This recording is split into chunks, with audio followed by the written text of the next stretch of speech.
Whoa. Yes. Yeah. Cool. Nice. Right. Yeah, awesome. Hi. Hello, how are you doing? I'm good. I'm good. We're here from MusicTech at the NAMM show in Anaheim. This is Mario just showing us the Elektron model samples. What were you doing there? Oh, so yeah, I was just having some fun and messing around with some unique features that only come with this model samples.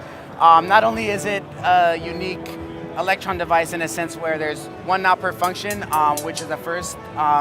You don't have any menus, but it's also going to be portable as well, just to throw that in there right from the beginning. There's going to be a battery handle, but basically what it is, the 6-track sample-based groovebox. Yep. You could sequence samples and also sequence MIDI, as I was demonstrating with the Minotaur. Of course. And even though it's very straightforward and kind of like an entry-level device, you still get the advanced Elektron sequencer, which allows you to do very fun things and some cool tricks that are in the Elektron devices as well that we implemented in here that kind of change in a different way in the workflow because of the direct controls and because of the way that the model samples make you think about, you know, making a pattern with an Elektron sequencer. So why did you decide to do a drum machine that's so straightforward? Because many of your devices, they're super deep, like there's so much going on in them. Why did you decide to go for something that was entry level and very sort of immediate? So our goal is to, you know, as music machine manufacturers, is to empower, you know, artists to make music. So we decided, you know, there's a lot of artists out there that don't necessarily have the amount of money that could get an awesome Elektron device that we still will, you know, continue to support, obviously. But, you know, we don't have an Elektron box that's kind of, you know, straightforward. I personally would always get, man, like, you know, I like the Elektron stuff, but it's just so hard to, you know, get to learn it. So we want to, like, empower more artists that don't necessarily vibe with that Elektron workflow and kind of give a new take on the Elektron workflow. You know, so yeah, it's more or less to broaden our market and yeah, get Elektron into more hands. Okay, and so in terms of what control you actually have over the sounds themselves, should we take a quick look at these controls? Definitely. So at first, each track you have a velocity sensitive pads, and then you also have a chromatic mode at the bottom that also serves as your sequencer. But yeah, over the parameters you have pitch, so you can change the pitch of the sample.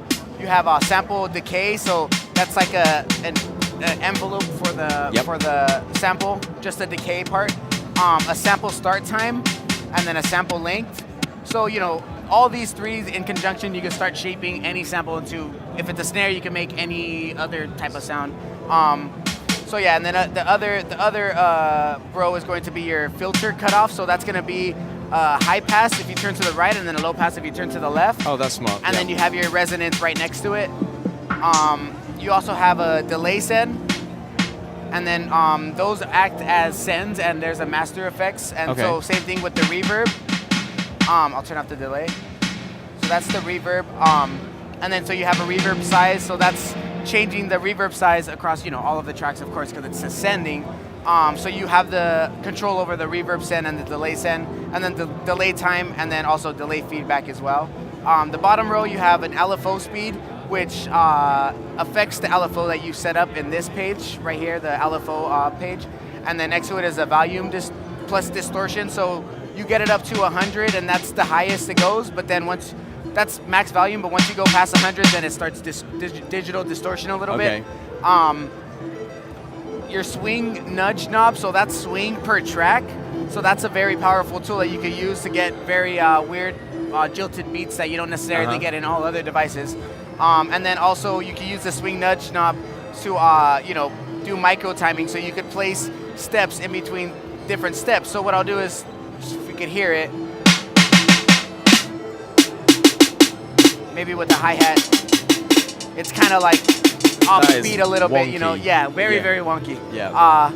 So that's very advanced, the sequencer that, you know, is in all of our devices, but you get it in this very intuitive, straightforward machine that is a lot cheaper than our other devices, but you still don't lose the Elektron feeling and the Elektron workflow.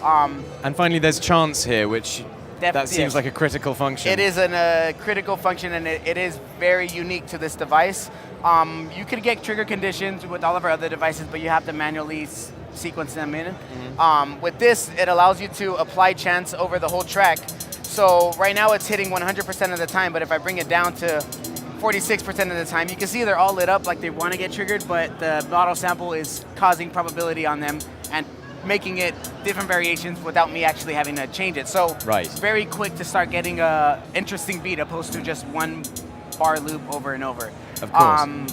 Which you could do with a lot of other devices, but that one knob is really awesome. And that in conjunction with Control All, which Control All, you could change the parameter across all tracks. What I did there also was I function temporary save. So what that does is it saves it, all the pattern information, all of the sequence and stuff into a temporary area. So if I change any parameters, I can come back. So I'll demonstrate Control All again. So that changes the parameter across all tracks.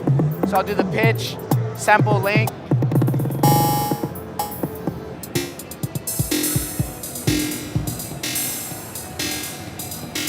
and then go right back to where the original state that I saved before. So it's really great for performances and doing these great tricks. And you could do Control All on the Digitact and the Digitone. Yeah. But one thing that is a downfall on that is that you have different pages. So if you want to control the pitch and the reverb, you have to change pages on the other one. So this all your parameters are all in one spot. So it calls for very unique happy accidents that you don't normally get on our other devices, which is good. It's really, really good. It's its own device, and it's unique, and it has its own quirky little things that I'm still stumbling upon that I find very, very interesting every day. So. And critically, how much does it cost? $449 US. So that's the most affordable Elektron drum machine there's ever been. That is the most affordable Elektron drum machine there's ever been. Cool. And when's it available? It is available for pre-order right now on the website, and I believe it's shipping soon to all retailers. So just wherever your local retailer is that you get your gear, hit them up, and they'll have that information as well. Fantastic. Thank you so much. Definitely. And I have also other things to add. Like I said, there's going to be a battery pack, battery handle. Sorry. When's that coming? That's going to be coming soon.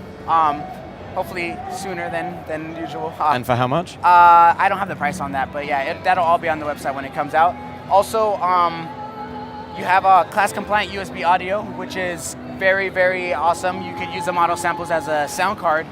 Of course, and you can. How do you load your own samples into it? Sorry. Yeah. You could the micro USB. It's included. We have the transfer that's available on Elektron.se. It's an application that you open up. You see all the folders that's inside your model samples, and then you could just drag and drop folders into your model samples, load them up into here, and same thing with the OS updates and things like that. Okay, fantastic. Well, thank you very much indeed. Thank you.